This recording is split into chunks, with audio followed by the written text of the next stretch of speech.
everyone. This is Govind sir. Welcome back to lecture number 2nd.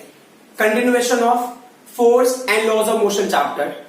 Today we are going to discuss about Newton's laws of motion. आज हम उसका introduction करेंगे, but उस introduction पे पहुंचने से पहले हम कुछ बेसिक कॉन्सेप्ट्स कर लेते हैं. सबसे पहले तो न्यूटन्स लॉज ऑफ मोशन के पहले ये जो सारी चीजें थी वो ऑब्जर्व हुआ था गैलीलियो के थ्रू. तो गैलीलियो का ऑब्जर्वेशन क्या है वो हमारे सिलेबस का पार्ट है, तो पहले हम उसके बारे में डिस्कस करेंगे. Then will come to the Newton's laws of motion. आपके इंफॉर्मेशन के लिए Newton's laws of motion are very very important. अगर आपने साइंस स्टडी किया है तो आपको न्यूटन्स लॉज ऑफ मोशन पता होगा ही होगा. फॉर एग्जाम्पल आज आप स्टडी कर रहे हो, जब आप 10th स्टैंडर्ड में जाओगे तो किसी को भी पूछोगे उसको न्यूटन्स लॉज ऑफ मोशन पता होगा उसके बारे में. 11th 12th में होगा तो भी उसको भी पता होगा. Anybody you consider who have a little information about science will know that there is a something which is called the Newton laws of motion. There's a possibility they may not explain exactly, but ना थोड़ा बहुत idea हर किसी को होता है. So it's very very important.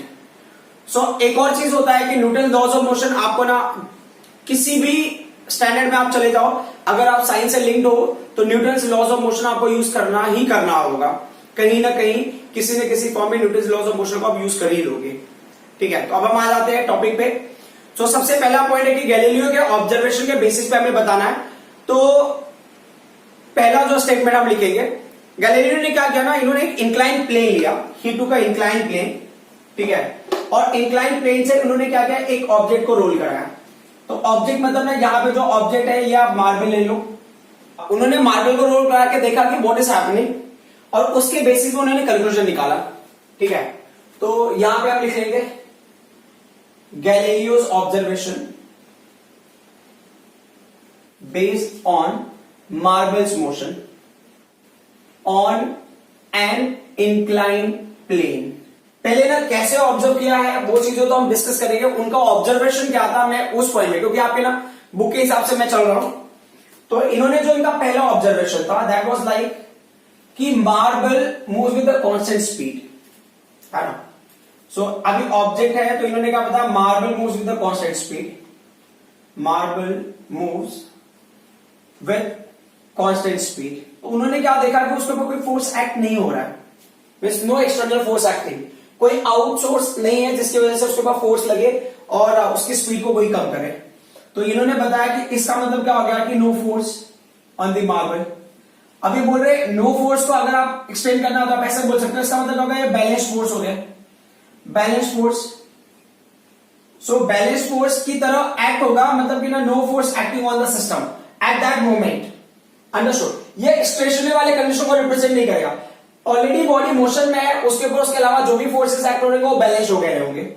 या अगर मान लो इसको आप अनबैलेंस्ड फोर्स के टर्म में रिप्रेजेंट करना चाहते हो तो यू कैन से कि unbalanced force is what, zero. Unbalanced force is zero. ठीक है, तो ये मार्बल का. तो ये हम ना जब भी आगे एक्सपेरिमेंट करेंगे ना, एक्सपेरिमेंटली जब भी हम इसको डिस्कस करेंगे तो that time also will see कि हम इस पॉइंट को कैसे कवर करते हैं. और दूसरा क्या बोला इन्होंने कि marble moves over an incline plane. So marble moves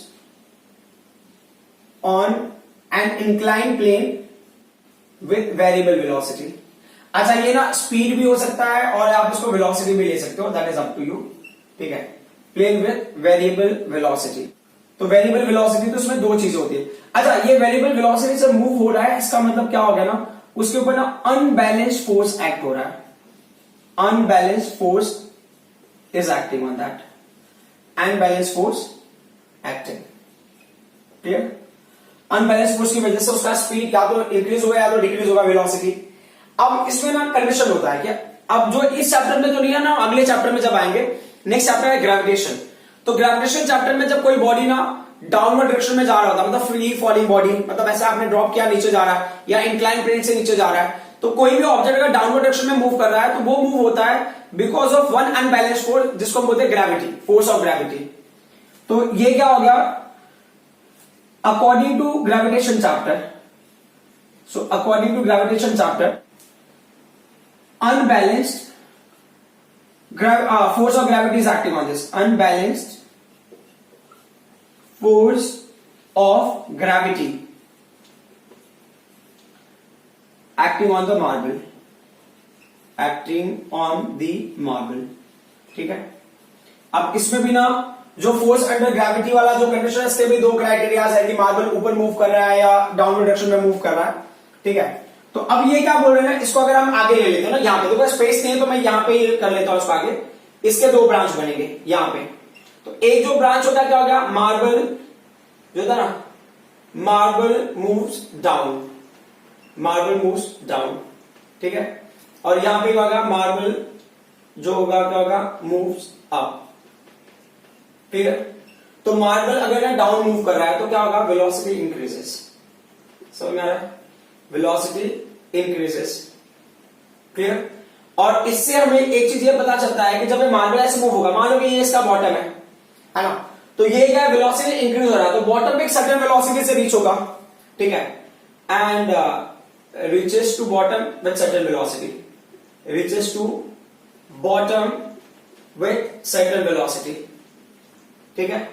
ये सारे आपके टेक्स्ट बुक के पॉइंट्स हैं, आपको ये सारी चीजें लिखनी बहुत जरूरी है, क्योंकि जब आप एग्जाम में भी लिखोगे तो आप यही पॉइंट्स लिखोगे, दूसरा ऑप्शन नहीं है आपके पास, ठीक है। इनको तो आप मॉडिफाई कर सकते हो, बहुत ज्यादा करोगे आप, बट यही पॉइंट्स है जो आपको मेंशन करना है, ठीक है। और मार्बल मूव्स अप, इसमें क्या होगा, वेलोसिटी डिक्रीजेस, इस केस में क्या होगा, वेलोसिटी डिक्रीज होता है, तो वेलोसिटी डिक्रीजेस, क्लियर। हाँ, अब प्रॉब्लम क्या होगा ना, मार्बल अगर ऊपर जा रहा है वेलोसिटी डिक्रीज होगा, बट कब तक डिक्रीज, मतलब कब तक उसका वेलोसिटी डिक्रीज होता रहेगा, ठीक है। तो इसमें भी एक होता है till marble doesn't reach to the same height, doesn't reach to the same height।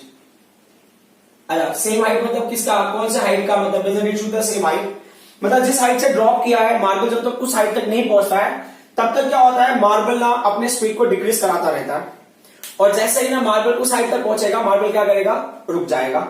अच्छा, एक और चीज है ना इसका अजम्पशन, जो सबसे इंपॉर्टेंट पार्ट है, the very important part, it is assume जो है ना, ये सरफेस ऑफ प्लेन जो है ना, surface of plane, surface of plane जो है ना, उसको हमने क्या इमेजिन किया, सरफेस ऑफ प्लेन वो क्या है, फ्रिक्शनलेस है, फ्रिक्शनलेस, मतलब ये हमारा अजम्पशन है ना, ये अज्यूम्ड है ना।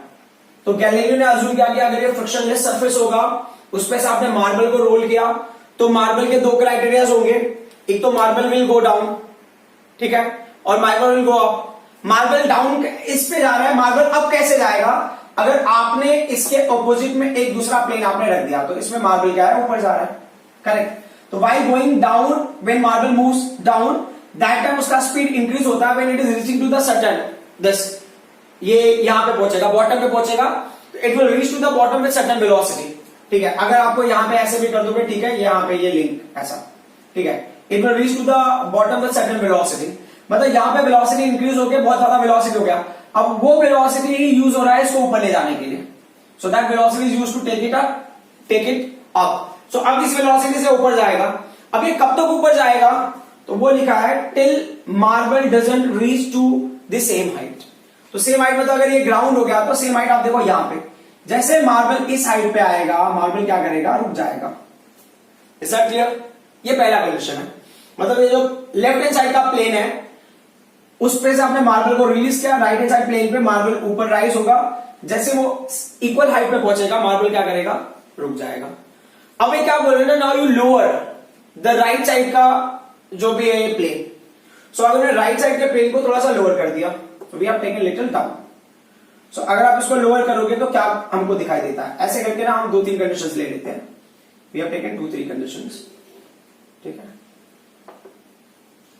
सो अब देखो ना, यहां पे आपको बहुत इंटरेस्टिंग फैक्टर समझ में आएगा, ठीक है, कि गैलीलियो ने कितनी इंटरेस्टिंग फैक्टर को स्टडी किया है। अब ये क्या कह रहे हैं कि ना, अब ये जो यहां से रोल होके नीचे जाइए, ठीक है, अब जब ना इस प्लेन पे है तो ये समझ में आ रहा है, ये हाइट पे आ गया, बोल रहे अब किसी भी प्लेन पे ले लो, जो आपका मार्बल है ना वो तभी जाके रुकेगा जब वो सेम हाइट पे पहुंचेगा, अंडरस्टूड। वो चीज को आप नोटिस करो कि अब ये ना, ये मार्बल यहां पे रुकेगा उस साइड पे आके, ये मार्बल यहां पे आके रुकेगा, ये मार्बल यहां पे आके रुकेगा, from ground they are going to the same height. तो ये इसका जो हाइट रहा होगा ग्राउंड से, मान लो ये हाइट h रहा होगा ग्राउंड से, ठीक है। तो यहां पे ये जो पूरे पॉइंट है, ये पूरे पॉइंट का भी हाइट क्या रहेगा, h ही रहेगा फ्रॉम द ग्राउंड। अंडरस्टूड। जब वो सेम हाइट पे पहुंचेंगे तब जाके वो मार्बल क्या होंगे, रुक जाएंगे। तो what is scene, it is scene कि जब ये मार्बल यहां से जा रहा है to cover the same height they may travel larger distance in compare to this one. यहां पे जो डिस्टेंस ट्रेवल किया उसके कंपेयर में ये ज्यादा डिस्टेंस ट्रेवल कर सकते हैं। वो तब तक डिस्टेंस ट्रेवल करते रहेंगे जब तक वो सेम हाइट को अचीव नहीं कर लेते। ये कौन सा क्राइटेरिया है, ये क्राइटेरिया है जब हम इमेजिन करते हैं कि सरफेस ना फ्रिक्शनलेस है और ना कहीं पे कोई भी एक्सटर्नल फोर्स एक्ट नहीं हो रहा है। बात समझ में आ रही है, when no external force is acting, ये तब का स्टोरी है। अब ये क्या कहते हैं ना, स्टोरी में छोटा सा ट्विस्ट लेके आते हैं। ट्विस्ट क्या है इसमें कि इन्होंने क्या कहा कि मान लो कि जो राइट साइड में जो आपका प्लेन है उसको आपने क्या कर दिया, हॉरिजॉन्टल कर दिया और you have taken it on the ground और मार्बल क्या है इसमें रोल करने लगा। तो अब मार्बल का ना डिजायर क्या होगा, what will this marble try to do. अब मार्बल की रिक्वायरमेंट क्या होगी, तो सेम क्राइटेरिया है।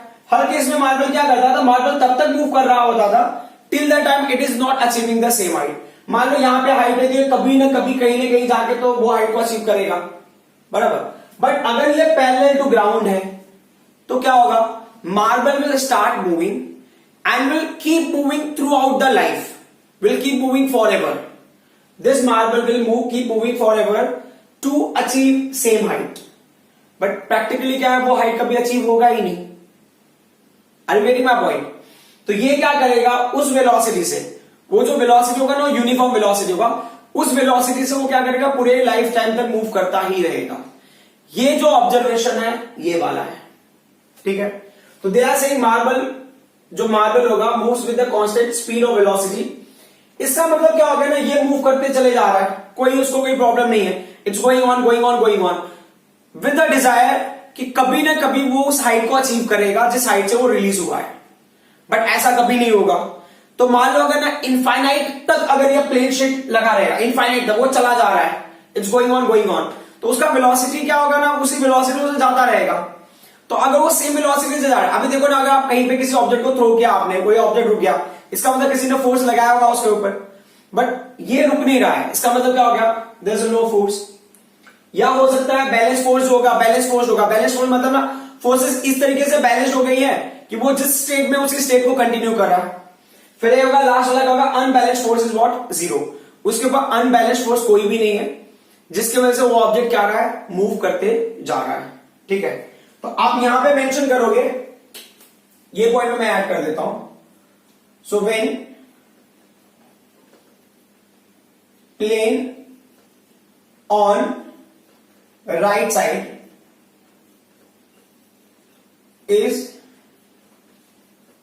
kept on ground, ठीक है, और ठीक है चलेगा, kept on ground ये भी चलेगा। तो क्या होगा, marble will keep moving forever, correct. तो उसके लिए हमने कंक्लूजन क्या निकाला कि marble moves with constant speed of velocity, no force acting. क्योंकि ना अगर वेरिएबल वेलोसिटी होगा तो क्या होगा, वो क्राइटेरिया अलग हो जाएगा, स्पीड इंक्रीज हो रहा है, स्पीड डिक्रीज हो रहा है, तो वो क्राइटेरिया अलग होगा, मतलब उसके बाद फोर्स एक्ट हो रहा है। यहाँ पे क्या होगा, फोर्स एक्ट नहीं होगा, जो वेलोसिटी उसने गेन किया उस वेलोसिटी से वो जाते रहेगा। क्योंकि इंक्लाइन होता है ना, थोड़ा भी इंक्लिनेशन होता है उसमें वेलोसिटी चेंज होता है, मतलब जितने भी इंक्लाइन पार्ट है वहां पे वेलोसिटी वेरिएशन होगा, कभी ना कभी जाके रुकेगा, कभी नहीं रुकेगा, मतलब उसका वेलोसिटी डिक्रीज ही नहीं हुआ रहेगा। अब उसका वेलोसिटी इंक्रीज, अभी आपके मन में आ रहा होगा वेलोसिटी डिक्रीज और शायद इंक्रीज हुआ रहेगा। इंक्रीज तब होता है जब आपने एडिशनल अनबैलेंस फोर्स अप्लाई करते हो, तो आपने एडिशनल अनबैलेंस फोर्स अप्लाई नहीं किया है तो स्पीड इंक्रीज होने का कोई चांस नहीं है, डिक्रीज होने का कोई ऑप्शन दिख नहीं रहा है, तो मतलब क्या होगा, स्पीड कांस्टेंट होगा। ये सारी चीजें हमें समझनी थी। तो गैलीलियो ने ना सिर्फ इतना ही एक्सप्लेन किया था कि अगर ना इंक्लाइन प्लेन से हम किसी चीज को रिलीज करते हैं तो क्या होता है, अगर अदर साइड में भी इंक्लाइन प्लेन होगा तो ऑब्जेक्ट क्या करेगा, सेम हाइट को अचीव करेगा, है ना, मार्बल टाइप में। And you imagine frictionless surface होगा अगर तो। बट क्या होता है कि आप जैसे जैसे प्लेन को नीचे करते जाते हो राइट साइड का, या जैसे आप ना इंक्लाइन सरफेस को नीचे करते जाते हो, तो भी marble will travel a larger distance just to achieve that height. whenever it will achieve that height, उस जगह पे जाके ये रुक जाएगा। मे भी समझो ना ये इंक्लिनेशन इतना नीचे है, यहाँ पे इतना डाउन है, बट इट्स इंक्लाइन। हो सकता है इस हाइट को आने के लिए उसको 1 किलोमीटर लग जाए इस कॉन्सेप्ट के हिसाब से। तो after travelling 1 kilometre distance only this marble is going to stop. जैसे वो हाइट को अचीव करेगा मार्बल स्टॉप हो जाएगा। बट यहाँ पे क्या होगा कि जब आप ग्राउंड पे लेके आ जाते हो तो मार्बल के लिए कोई स्कोप ही नहीं दिख रहा है, correct. So marble will keep moving, it will try to achieve that height, but जो पॉसिबल ही नहीं है। तो इसमें हमारे पास अनबैलेंस फोर्स और बैलेंस फोर्स दो कंडीशन मिले।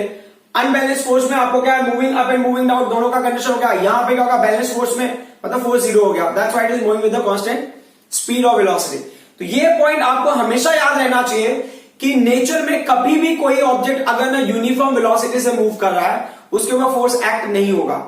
ऐसा हमको लगता है कि ना फोर्स लगाने के बाद से ऑब्जेक्ट मूव करना स्टार्ट करता है, तो दैट इज ट्रू। आप फोर्स लगाओगे ऑब्जेक्ट मूव करना स्टार्ट करेगा। बट ना अगर कोई ऑब्जेक्ट यूनिफॉर्म वेलोसिटी से मूव कर रहा है तो उसके ऊपर कोई फोर्स एक्ट नहीं हो रहा है, ठीक है। जब हम ना न्यूटन्स लॉज ऑफ मोशन करेंगे तो और भी डिटेल में डिस्कस करेंगे, but for right now you understand only this much. Galileo ने कुछ पॉइंट्स और ऐड किया था। गैलीलियो से कि ये तो अजम्पशन है कि प्लेन सरफेस है जिसपे से ना मार्बल रोल होके जाएगा और दूसरे प्लेन सरफेस पे जा रहा है जिसके अंदर फ्रिक्शन नहीं है।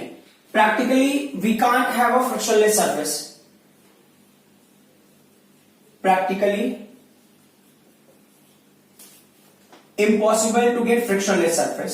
सो अगर ना फ्रिक्शनलेस सरफेस नहीं है तो क्या होता है, जो फ्रिक्शनल फोर्स होता है ना, फ्रिक्शनल फोर्स, तो therefore you can say therefore frictional force will always act in the direction opposite to motion. Therefore frictional force will always act on object in the direction opposite to motion, on object in the direction opposite to motion, ठीक है, opposite to motion। अब इस point को हम ना थोड़ा सा और समझने की कोशिश करते हैं। अभी क्या कह रहे हैं कि मान लो कि अगर मुझे फ्रिक्शनल फोर्स कम करना है तो क्या कर सकते हो, तो ये बोल रहे हैं but frictional force can be reduced,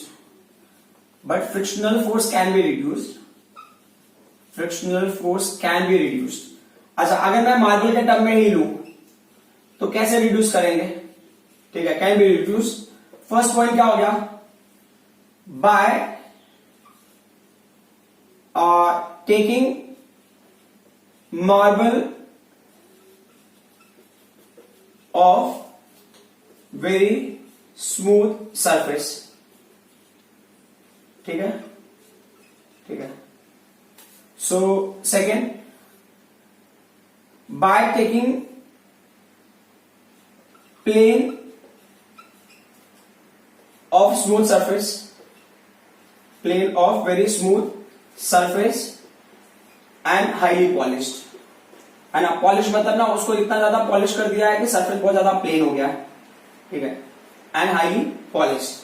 और जो थर्ड पॉइंट है, बोल रहे कि अगर आप ये चीजें नहीं कर सकते तो क्या करना पड़ेगा, बाय यूजिंग ल्यूब्रिकेंट, कहां पे, एट द सरफेस ऑफ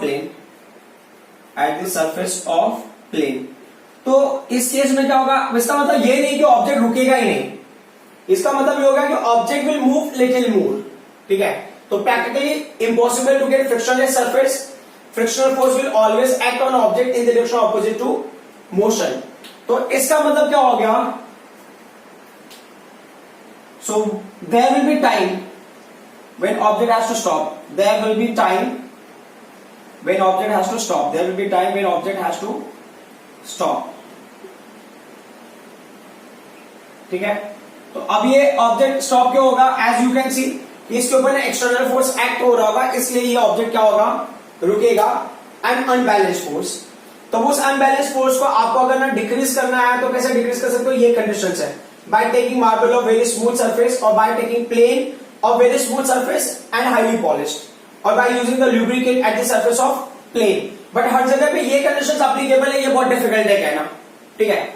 अब क्या होता है ना कि जो भी ये कंक्लूजन्स या ऑब्जर्वेशंस गैलीलियो ने दिया था, Newton studied those observations and conclusions and then he proposed और presented laws of motion, 3 laws he presented, and those laws are called as the Newton's laws of motion. So क्या हुआ कि and he said कि these are the laws which govern the motion system. मतलब आपने कोई भी motion system consider करो, motion of object, that will be explain by those three laws. सो वो थ्री लॉज होंगे, वो आपको ना एक्सप्लेन करके देगा कि कैसे चीजें लिंक्ड है एक दूसरे से।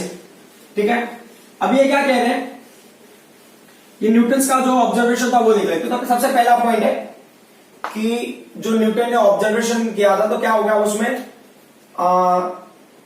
Three laws of motion. ठीक है, जो न्यूटन ने दिया था उनको हम क्या रीड करते हैं, उनको हम बोलते हैं Newton's laws of motion. Newton's laws of motion. ठीक है, अब हमारा जो टास्क है ना उसमें से थ्री लॉज है। ठीक है, तो जो फर्स्ट लॉ है उसको हम बोलेंगे Newton's first law of motion. जो फर्स्ट लॉ है उसको हम पढ़ेंगे Newton's first law of motion. Newton's first law of motion, इसका एक और नाम है, उस नाम को हम थोड़ी देर बाद में डिस्कस कर लेंगे। तो अभी न्यूटन का क्या ऑब्जर्वेशन था उस चीजों को हम देख लेते हैं। तो न्यूटन ने क्या कहा उसी ऑब्जर्वेशन के बेसिस पे कि अगर कोई ऑब्जेक्ट मान लो रेस्ट पे है ना, मान लो ये ऑब्जेक्ट है और क्या है ये रेस्ट पे है, क्लियर है, तो ये क्या हो गया, remains at rest for ever, remains at rest for ever. But for ever कैसे कंडीशन में, उसके लिए भी क्राइटेरिया है। और दूसरा क्या इन्होंने लिया कि ये ऑब्जेक्ट है, ठीक है, and this object is in uniform motion. Uniform motion मतलब कोई फ्रिक्शनल फोर्स वगैरह नहीं लग रहा है, कोई एक्सटर्नल फोर्स नहीं लग रहा है, ठीक है, यूनिफॉर्म मोशन। तो ये भी क्या हो गया, remains in uniform motion for ever, remains in uniform motion for ever. अच्छा, अब ये फॉर एवर वर्ड ना मुझे यूज करना चाहिए नहीं करना चाहिए वो आप खुद से डिसाइड कर लेना, ठीक है, जब मैं अगला पॉइंट बताऊंगा। तो अब ये क्या बता रहे हैं, ये कब तक ऐसा होगा, until and unless no external force is acting, no external force is acting on object। ठीक है, तो अगर मान लो ये रेस्ट पे है तो ये पूरी लाइफ ना रेस्ट पे ही रहेगा जब तक उसको कोई एक्सटर्नल फोर्स एक्ट नहीं होगा। सेकेंड पॉइंट, अगर ये यूनिफॉर्म मोशन में है तो वो पूरा लाइफ अपने ना यूनिफॉर्म मोशन में रहेगा जब तक कोई उसको एक्सटर्नल फोर्स अप्लाई करके या तो उसको स्पीड अप नहीं करेगा, उसका स्पीड कम नहीं करेगा या उसको रोकेगा नहीं। ठीक है, तो ये कंडीशंस है। तो an object at rest will always remain at rest and an object in uniform motion will always remain in uniform motion until unless external force is not acting on that. जब तक उसके ऊपर ना external force act नहीं होगा तब तक कोई फर्क नहीं पड़ता। ठीक है, अब ये क्या कह रहे हैं, तो साइंटिफिकली ना जो भी है आपके टेक्स्ट बुक के हिसाब से जो डेफिनेशन है वो देख लेते हैं। तो टेक्स्ट बुक के हिसाब से इन्होंने क्या बताया कि जो न्यूटन्स का लॉज ऑफ मोशन है वो क्या स्टेट करता है, फर्स्ट लॉ ऑफ मोशन का स्टेट करता है। So it states that so object remains at rest, object remains in a state of rest. ठीक है, सो ये क्या बोल रहे हैं कि जो पहला लॉ है, first law, Newton's first law है, an object remains in state of rest, in state of rest or of uniform motion। लेकिन ये किसके कंडीशन के लिए है, यूनिफॉर्म मोशन कहां पे, uniform motion in a straight line, in a straight line. ठीक है, ये आपके बुक के हिसाब से जो डेफिनेशन है उसी चीज को मैं यहां पे साइंटिफिकली लिख रहा हूं। And object remains in state of rest और of uniform motion in a straight line। कब तक, unless compelled, unless compelled to change that state, to change that state। ठीक है, तब तक जब तक कि ना उस स्टेट को चेंज करने के लिए वो बहुत ज्यादा मजबूर नहीं हो जाता। बट कैसे होगा, by an applied force। ठीक है, unless compelled to change that state by an applied force. तो अगर कोई ऑब्जेक्ट रेस्ट पे है तो will remain at rest, uniform motion में है तो यूनिफॉर्म मोशन में होगा अगर वो स्ट्रेट लाइन में है, unless compelled to change that state by an applied force, तब तक वो उसी स्टेट में रहेगा जब तक कि हम ना किसी और एक्सटर्नल फोर्स को अप्लाई करके उस स्टेट को चेंज नहीं करते. तो ये है आपका Newton's first laws of motion. बस आपको क्या करना है, जब आप स्टेटमेंट लिखोगे तो आपको पहले लिखना होगा Newton's first law of motion states that, फिर ये पूरा स्टेटमेंट आपको लिखना. और ये आपका कंडीशंस है जो आपको समझना है कि हम किस तरह से Newton's first laws of motion को क्या करते हैं, इंट्रोड्यूस करते हैं. तो अब एक और चीज है ना, जो पॉइंट है हमें ये समझना है यहाँ पे, one more point which we need to understand. तो ये क्या कह रहे हैं कि ऑल ऑब्जेक्ट, नेचर में कोई भी ऑब्जेक्ट ले लो तो resist a change in state of this motion. अगर रेस्ट पे है तो वो रेस्ट पे रहना चाहता है. लाइक ना कोई ऑब्जेक्ट है, कबर्ड है, कबर्ड को आप पुश करना चाहोगे तो सडनली पुश नहीं होना चाहेगा ना. If you want to shift it, it will not shift just like that. आपको क्या करना, फोर्स लगाना पड़ेगा, बराबर. लेकिन क्या है, फोर्स लगाने के लिए आपको बहुत ज्यादा फोर्स लगाना है. क्यों लगाना है बहुत ज्यादा फोर्स? क्योंकि it want to be at rest. अब कोई ऑब्जेक्ट मूव कर रहा है तो ऑब्जेक्ट को अगर आपको रोकना है तो सडनली वो रुकेगा नहीं. You have to apply a certain amount of force. हो सकता है फॉर एग्जांपल आप इमेजिन करो कि ना कोई बाइक है, वो ड्राइव करके कोई आपकी तरफ आ रहा है और आपने ट्राई किया, चलो ठीक है मुझे रोकना है इस बंदे को. कैसे भी आप, you are very powerful, you will try to stop that guy. आपने रोकने की कोशिश कर रहे हो सकता है कि ना रोकने के टाइम पे आप थोड़ा सा स्लाइड होकर पीछे की तरफ जाओ. करेक्ट. इसका मतलब क्या हो गया, bike is resisting to change its state of motion. तो आप यहां पे मेंशन कर सकते हो कि ऑल ऑब्जेक्ट, कोई भी होगा ना, कोई भी ऑब्जेक्ट होगा, उनका ये नेचर होता है. तो all object resist, all objects resist a change in their state of motion, in their state of motion. ठीक है, ये तो जनरल टर्म हो गया. अब बोल रहे इसी बात को अगर आपको साइंटिफिकली समझना है तो क्या होगा, इसको अगर अपना क्वालिटेटिव वे से लिखना है, मतलब साइंटिफिकली अगर आपको लिखना है तो क्या होगा, ये एक हिसाब से देखा जाए ना तो किसी भी ऑब्जेक्ट की टेंडेंसी है अनडिस्टर्ब्ड ऑब्जेक्ट, मतलब जो रेस्ट पे है अभी तक डिस्टर्ब नहीं हुआ है, जो मोशन में है डिस्टर्ब नहीं हुआ है. सो ऐसे ऑब्जेक्ट की tendency to be at rest और to keep moving with the uniform velocity. ठीक है, उस टेंडेंसी को ही हम अभी डिस्कस करने आ रहे हैं. And what do we call that tendency, वो मैं बताता हूं. तो यहां पे बोल रहे हैं भाई, in qualitative way if you take, in qualitative way the tendency और tendency of undisturbed object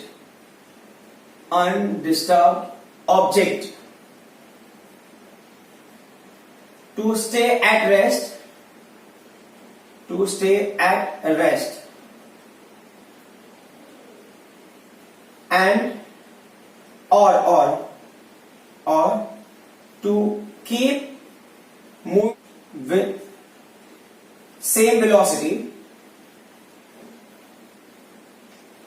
is called as inertia of that object, is called as the inertia. तो ये ना inertia क्या होता है, inertia is basically tendency of any object to remain in the state of motion. मतलब अगर object rest पे है तो वो रेस्ट पे रहना चाहता है, किसकी वजह से, इनर्शिया की वजह से. और कोई ऑब्जेक्ट मोशन में है तो वो चाहता है मोशन में रहना बिकॉज ऑफ व्हाट, इनर्शिया की वजह से. तो अब ये क्या कह रहे हैं कि अगर इन टर्म्स को ले रहे हैं तो हमने जो इससे पहले लिया था Newton's first laws of motion, जो स्टेटमेंट था, ये किसका स्टेटमेंट है, Newton's first law of motion का स्टेटमेंट है. Newton's first law of motion. तो Newton's first law of motion को हम क्या कंसिडर करते हैं, और इसको हम बोलते हैं लॉ ऑफ इनर्शिया भी बोलते हैं. Newton's first law of motion को आप लॉ ऑफ इनर्शिया ही बोल सकते हो, है ना. Why do we call it the law of inertia, because हमने देखा है कि इनर्शिया वो प्रॉपर्टी है जिसके वजह से ऑब्जेक्ट जो रेस्ट में वो रेस्ट में रहेगा और जो मोशन में है यूनिफॉर्म मोशन में वो यूनिफॉर्म मोशन में ही रहेगा. और उस कंडीशन को हम क्या बोलते हैं, इनर्शिया बोलते हैं. तो इसके लिए हम इसको लॉ ऑफ इनर्शिया भी कंसिडर कर सकते हैं. तो जैसे एग्जांपल के लिए होगा कि ऑब्जेक्ट जितना ज्यादा हैवी होगा उसके बाद उतना ज्यादा इनर्शिया होगा, एक हिसाब से आप देख लो तो. ठीक है, फॉर एग्जाम्पल अगर आपने कोई ना, जितना हैवी ऑब्जेक्ट है उसको उतना शिफ्ट करना है, मूव करना बहुत डिफिकल्ट होगा. या अगर वो यूनिफॉर्म मोशन में है तो उसको स्टॉप करना भी उतना ही डिफिकल्ट होगा. मान लो कि ना एक साइकिल है, वो यूनिफॉर्म वेलोसिटी आपकी तरफ आ रहा है and you want to stop it, you can do that, क्योंकि मास उसका कम, उसका इनर्शिया कम होगा तो आप स्टॉप कर सकते हो. बट अगर आप इमेजिन करो कोई बाइक आ रहा है, तो in compare to cycle it will be little difficult. क्योंकि उसका मास ज्यादा, उसका इनर्शिया ज्यादा होगा, तो उसका जो है स्टेट ऑफ मोशन चेंज करने में थोड़ा टाइम लगेगा आपको। अब अगर समझो वैसे कार आ रहा है, कार को आपको चेंज करना है, तो अभी आप बोलोगे कि आप रोकोगे तो उड़ जाओगे, that's true. But suppose that ना समवन इज वेरी पावरफुल, ठीक है, and is trying to do in that way, so हो सकता है कि ना will be able to stop it, but problem again वही है कि उसका मास ज्यादा है, तो क्या होगा, उसका इनर्शिया ज्यादा होगा, इनर्शिया ज्यादा होगा, तो again to change the state of motion will be little difficult. अब समझो उसकी जगह पे अगर बस होगा तो you can understand what will happen. अब समझो इन्हीं पूरे सिस्टम्स को हमको ना मूव कराना है, तो साइकिल है उसको मूव कराना है, तो it will be little easy. अगर बाइक है तो थोड़ा सा कॉम्प्लिकेटेड होगा, कार होगा तो थोड़ा और कॉम्प्लिकेटेड होगा, बस होगा तो वेरी कॉम्प्लिकेटेड, ठीक है, and very difficult. Complicated in the sense I want to say very difficult.